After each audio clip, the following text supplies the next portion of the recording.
5 वर्षात 36,000 कंपन्या बंद पडल्याचा मुद्दा तापला। शरद पवारांच्या टीकेला मुख्यमंत्री फडणवीसांचं आकडेवारीसह प्रत्युत्तर।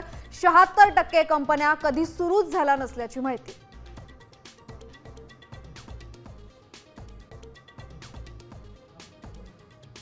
अपात्र ठरणाऱ्या व्यक्तीला मुख्यमंत्री केलं हे घटनेविरोधात। निवडणूक आयोग आणि शहांना शिवसेना पक्ष विकला, संजय राऊतांचा हल्लाबोल।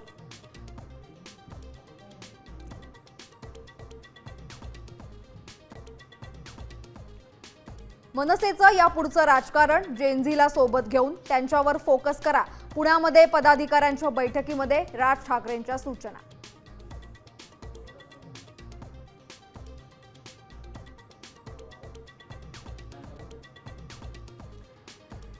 अभिजित दिपकेंचं उद्यापासून स्कूल ठीक करो आंदोलन। सीजेपीची टीम ग्रामीण भागामधल्या सरकारी शाळांकडे लक्ष केंद्रित करणार।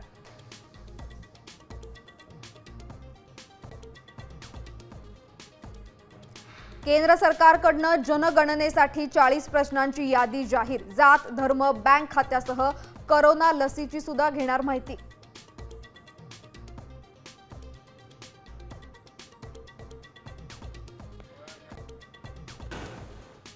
राज्यातल्या रिक्षा टॅक्सी चालकांना मराठी भाषा शिकायला आणखी 1 महिन्याची मुदतवाढ। वाढीव मुदतीमध्ये मराठी न शिकल्यास परवाना रद्द होणार।